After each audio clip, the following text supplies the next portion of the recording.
Hi everyone, and welcome to the second round of RedHens writing advice.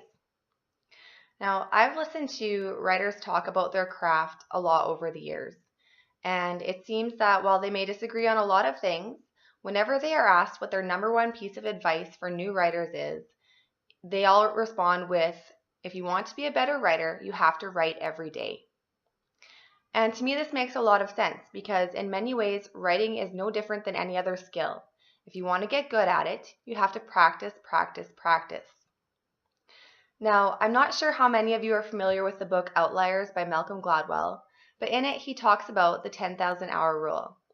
And basically what he's saying is that if you want to develop a world-class expertise at a skill, you need to practice for about 10,000 hours.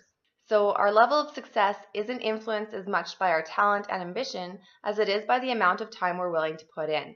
Now I know what you're thinking. I'll just park my butt in my chair for the next 3.5 years, and when I'm done, I'll have the next New York Times bestseller. But it's not quite as simple as that. It's not just about putting in the time. It's about deliberate practice. Now, I've taken a lot of personal development courses over the years, and some have been really good and others not so great. But one of my favorites has been Strengths Finder by Tom Rath. And in this book, Tom talks about the fact that most of us spend more time trying to fix our flaws or our weaknesses than we do focusing on improving our strengths. However, if we put that time and effort into improving our strengths, we'd have exponentially more success. As an example, Tom talks about the story of Rudy Ruettiger, and you might be familiar with it from the movie Rudy. But basically, he was a relatively small guy whose life dream was to play for the Notre Dame football team. And Rudy dedicated years and years of his life to achieving that goal and ultimately ended up playing a few seconds in a game, basically one play. And a lot of people look at that story and they think, yay, there's the underdog. He's getting what he wants. All his hard work paid off. But Tom looks at that story and says, hey, what if Rudy would have put that insane amount of effort and dedication into working on something that he was moderately talented in? Can you even imagine what he could have achieved? Probably a hell of a lot more than a few seconds on a football field. So I'm not telling you this story as a way to discourage you from pursuing a career in writing, because I happen to believe that writing is for everyone. It's like exercise.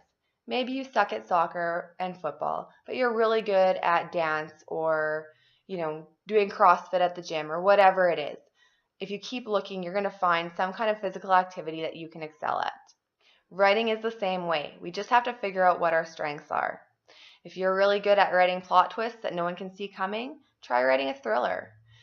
If you're really good at taking complex information and organizing it in a way that makes it easy for others to understand, try technical writing. It's a lot more interesting than it sounds. Maybe you don't know what your writing strengths are yet. Keep trying different things until you find them. One sign is your level of engagement. If you find that you can't stop thinking about what you're doing and you completely lose track of time, that's a sign that you're probably pretty good at it. Once you identify your writing strength, then that's where you need to practice, practice, practice.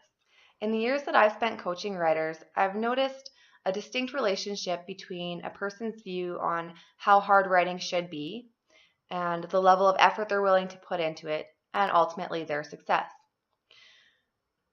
Some people, for whatever reason, think that writing should be easy. Maybe it's because we're taught the basics of it as children. It doesn't really matter why.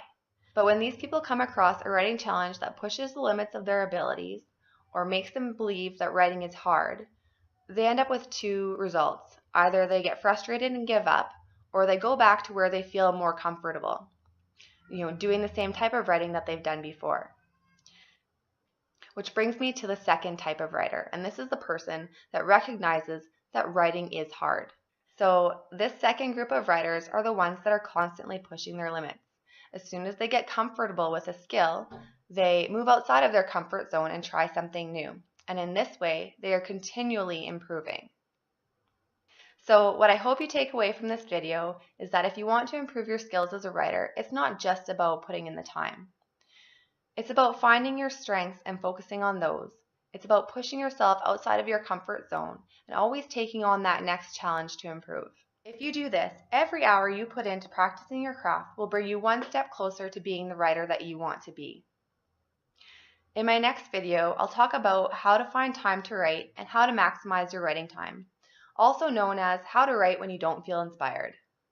Until then, and as always, steam on.